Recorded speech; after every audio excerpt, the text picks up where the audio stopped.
الحمد للہ رب العالمین والصلاة والسلام علی سید المرسلین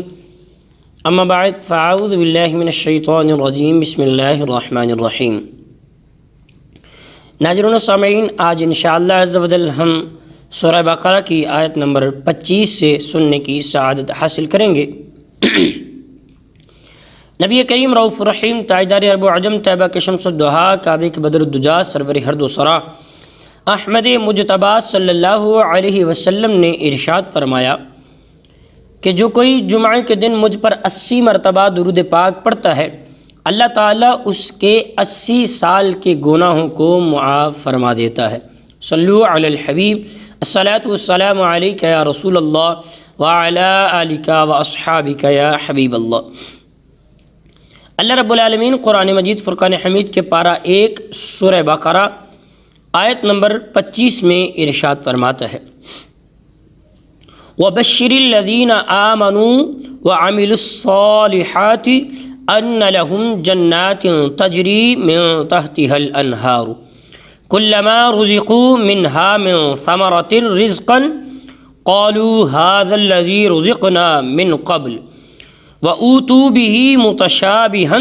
وَلَهُمْ فِيهَا أَزْوَاجٌ مُطَهَّرَةٌ وَهُمْ فِيهَا خَالِدُونَ۔ ارشاد فرمایا، ترجمہ کنز الایمان،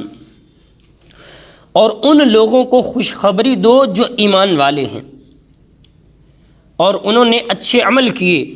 اور ان کے لیے ایسے باغات ہیں جن کے نیچے نہریں جاری ہیں۔ جب انہیں ان باغوں سے کوئی پھل کھانے کو دیا جائے گا تو کہیں گے یہ تو وہی رزق ہے جو ہمیں پہلے دیا گیا، حالانکہ انہیں ملتا جلتا پھل پہلے دیا گیا، اور ان جنتیوں کے لیے ان باغوں میں پاکیزہ بیویاں ہوں گی اور وہ ان باغوں میں ہمیشہ رہیں گے۔ ارشاد فرمایا جا رہا ہے کہ ان لوگوں کو خوشخبری دو کہ جو ایمان والے اور انہوں نے اچھے عمل کیے۔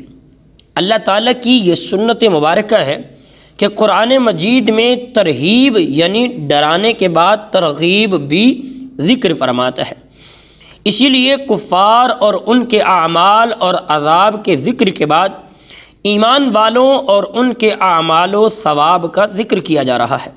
اور انہیں جنت کی خوشخبری دی جا رہی ہے۔ اور صالحات یعنی نیک اعمال وہ نیکیاں ہیں جو شرعاً اچھی ہوں، ان میں فرائض بھی نفل بھی سارے داخل ہیں۔ یہاں بھی ایمان اور عمل کا جدا جدا بیان کیا گیا، جس سے پتہ چلا کہ عمل جو ہے وہ ایمان کا جز نہیں ہے، عمل علیحدہ ہے، ایمان علیحدہ ہے۔ آگے فرمایا وَأُوتُوا بِهِ مُتَشَابِهًا، اور انہی سے ملتا جلتا پھل دیا گیا۔ جنت کے پھل رنگت میں آپس میں ملتے جلتے ہوں گے مگر ذائقے میں جدا جدا ہوں گے، اس لیے انہیں ایک دفعہ ملنے کے بعد جب دوبارہ پھل ملیں گے تو جنتی کہیں گے یہ پھل تو ہمیں پہلے بھی دیا جا چکا ہے، مگر جب وہ کھائیں گے تو اس سے ان کو نئی لذت ملے گی اور ان کا لطف بہت زیادہ ہو جائے گا۔ اس کا یہ بھی معنی بیان کیا گیا کہ انہیں دنیاوی پھلوں سے ملتے جلتے پھل دیے جائیں گے تاکہ وہ ان پھلوں سے مانوس رہیں، لیکن جنتی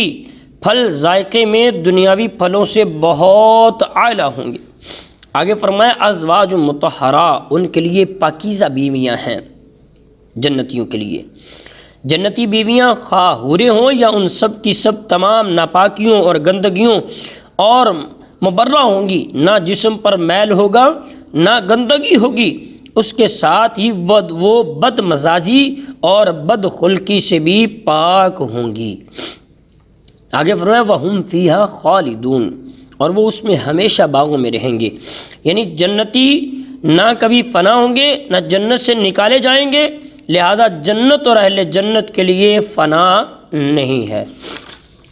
آیت نمبر 26 میں اللہ رب العالمین ارشاد فرماتا ہے ان اللہ لا یستحیی ان یضرب مثلا ما بعودۃ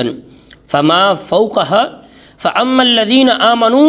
فیعلمون انہ الحق من ربهم واما الذین کفروا فیقولون ماذا اراد اللہ بهذا مثلا یضل به کثیرا ویہدی به کثیرا وما يضل به الا الفاسقین، فرمایا بے شک اللہ اس سے حیا نہیں فرماتا کہ مثال سمجھانے کے لیے کیسی ہی چیز کا ذکر فرمائے، چاہے وہ مچھر ہی کیوں نہ ہو یا اس سے بڑھ کر۔ بہرحال ایمان والے تو جانتے ہیں کہ یہ ان کے رب کی طرف سے حق ہے، اور رہے کافر تو وہ کہتے ہیں اس مثال سے اللہ کی کیا مراد ہے۔ اللہ بہت سے لوگوں کو ان کے ذریعے گمراہ کرتا ہے اور بہت سے لوگوں کو ہدایت عطا فرماتا ہے، اور وہ اس کے ذریعے صرف نافرمانوں کو ہی گمراہ کرتا ہے۔ ان اللہ لا یستحیی کے متعلق فرمایا گیا، جب اللہ نے سورہ بقرہ کے دوسرے رکوع میں منافقوں کی 2 مثالیں بیان فرمائیں تو منافقوں نے یہ اعتراض کیا کہ اللہ تعالیٰ کی شان اس سے بلند تر ہے کہ ایسی مثالیں بیان فرمائے۔ اور بعض علماء نے فرمایا کہ جب اللہ تعالیٰ نے کفار کے معبودوں کی کمزوری کو مکڑی کے جالوں وغیرہ کی مثالوں سے بیان فرمایا تو کافروں نے اس پر اعتراض کیا، اس کے رد میں یہ آیت مبارکہ نازل ہوئی۔ چونکہ مثالوں کا بیان حکمت کے مطابق اور مضمون کو دل نشین کرنے کے لیے ہوتا ہے، یعنی مثال سمجھانے کے لیے دی جاتی ہے، اور ماہرین کلام کا یہ طریقہ اس لیے ہے کہ مثال بیان کرنے پر اعتراض کرنا یہ جو غلط بات ہے۔ ناظرین و سامعین، یضل بہ کثیرا، اللہ بہت سے لوگوں کو اس کے ذریعے گمراہ کرتا ہے۔ ان الفاظ سے کافروں کو جواب دیا جا رہا ہے کہ مثال بیان کرنے سے اللہ تعالیٰ کا کیا مقصود ہے، نیز مومنوں اور کافروں کے مقولے اس کی دلیل ہے کہ قرآنی مثالوں کے ذریعے بہت سے لوگ گمراہ کیے جاتے ہیں جن کی عقلوں پر جہالت کا غلبہ ہوتا ہے اور جن کی عادت صرف ضد، مقابلے بازی، انکار اور مخالفت ہوتی ہے، اور کلام کے بالکل معقول، مناسب اور موقع محل کے مطابق ہونے کے باوجود وہ اس کا انکار کرتے ہیں، اور انہیں مثالوں کے ذریعے اللہ تعالیٰ بہت سے لوگوں کو ہدایت عطا فرماتا ہے جو خود غور و تحقیق کے عادی ہوتے ہیں اور انصاف کے خلاف بات نہیں کرتے، جو جانتے ہیں کہ حکمت یہی ہے کہ عظیم المرتبہ چیز کی مثال کسی قدر و قیمت والی چیز ہے اور حقیر چیز کی مثال کسی ادنا شے سے دی جاتی ہے، جیسا کہ اللہ تعالیٰ نے آیت نمبر 17 میں حق کی مثال نور سے اور باطل کی مثال اندھیرے یعنی تاریکی سے دی ہے۔ نزول قرآن کا اصل مقصد تو ہدایت ہے، لیکن چونکہ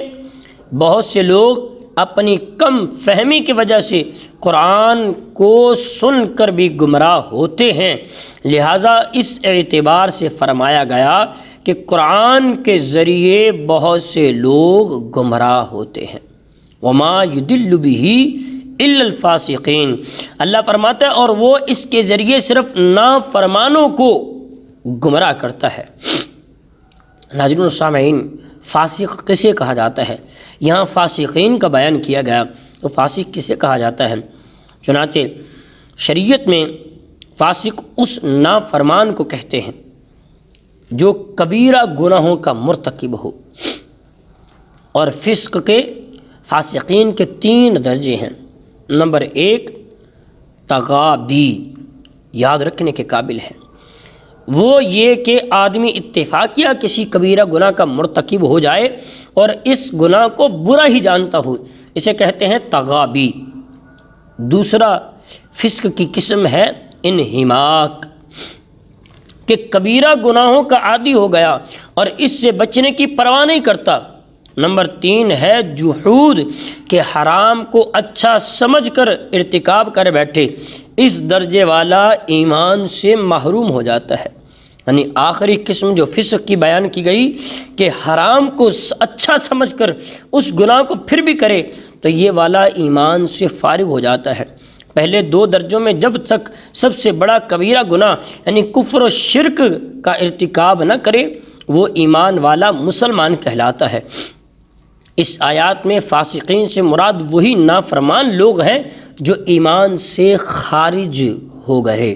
تو ناظرین و سامعین، پتہ چلا کہ قرآن پڑھ کر کئی لوگ ہدایت پاتے ہیں اور قرآن کو ہی پڑھ کر کئی لوگ گمراہ ہوتے ہیں۔ گمراہ کون ہوتا ہے؟ وہ لوگ جو فاسقین ہیں، جو قرآن کے اچھے مطالب نہیں لیتے، جو قرآن کے اچھے معنی نہیں لیتے، معاذ اللہ عز و جل، وہ گمراہ ہو جاتے ہیں۔ اللہ تبارک و تعالی ہمیں ہمیشہ صراط مستقیم پر چلنے کی توفیق عطا فرمائے، فاسقین سے، ان کی صحبتوں سے بچنے کی اللہ رب العالمین ہمیں توفیق عطا فرمائے اور عمل کی توفیق عطا فرمائے۔ آمین بجاہ نبی الامین صلی اللہ علیہ وسلم۔